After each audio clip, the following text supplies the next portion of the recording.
4 signs you have a mind 99% of people can't understand. Most people aren't ready for a mind that sees through illusions.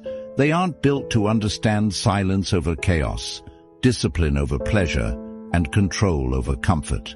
And when you have that kind of mind, the world will either try to break you or worship you too late. Here are 4 signs that your mind doesn't belong to the 99%, because it was never built to fit in. 1. You are addicted to self-doubt, because you know. Comfort is the real enemy. The average mind seeks escape. Yours? It seeks exposure. You don't avoid pain. You study it. You sit with it. You dissect it. You use it. Most people chase affirmations. You chase the uncomfortable truth.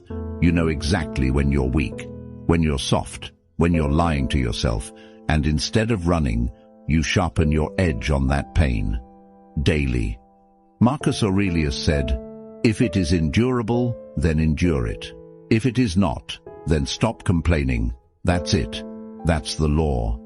The few who understand this, they become monsters of resilience. Not loud, not reckless, but forged. And when others call you cold, detached, hard to read, what they really mean is, you're built to survive what would shatter them, because while most people are building a life to avoid suffering, you're building a soul that can carry it. 2. You say little, but you see everything. You watch how people speak when they want something. You watch how they change when they feel threatened. You watch how they treat the ones who can't give them anything.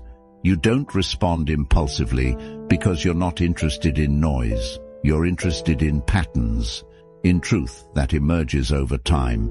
You speak only when your words can shift the ground. Everything else is restraint. Epictetus warned, "We have 2 ears and 1 mouth so that we can listen twice as much as we speak." And you took that as instruction, not metaphor.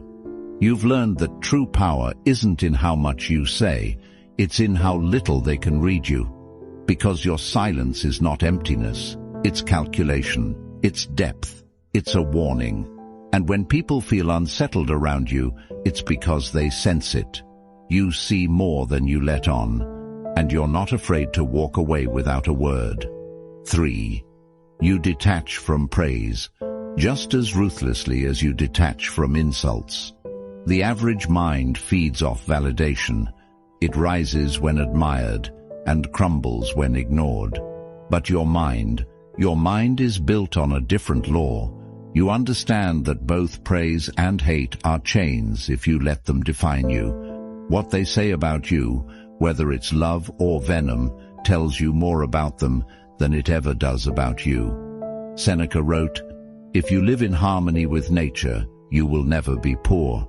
If you live according to what others think, you will never be rich." You've trained yourself not to flinch when insulted, but more importantly, you've trained yourself not to swell when applauded. Because true control isn't just about enduring attacks. It's about remaining unshaken when the world tries to seduce you with applause. Most people are owned by opinions, but you've killed that weakness. Now you move in silence, rooted in principle, not popularity, focused on growth, not glory. That's why they'll never fully understand your mind, because your power doesn't come from how they see you. It comes from the fact that you no longer care. 4.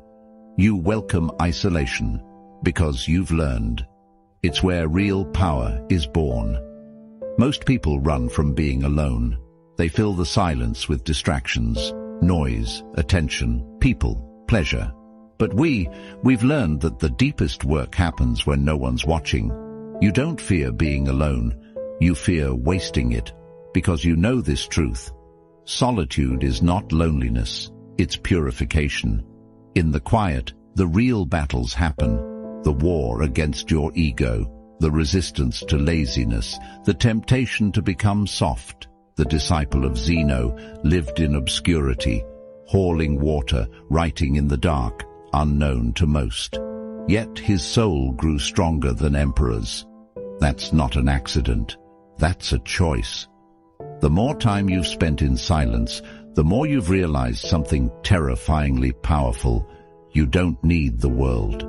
And once you've tasted that independence, you don't want it either. That kind of mind, that kind of solitude, terrifies the crowd, because a man who no longer needs them is a man they can't control. Stay awake, stay disciplined, and when doubt comes whispering, remember, the calm you feel now is the storm you've already survived. Subscribe if you're ready to master yourself and leave the old world behind.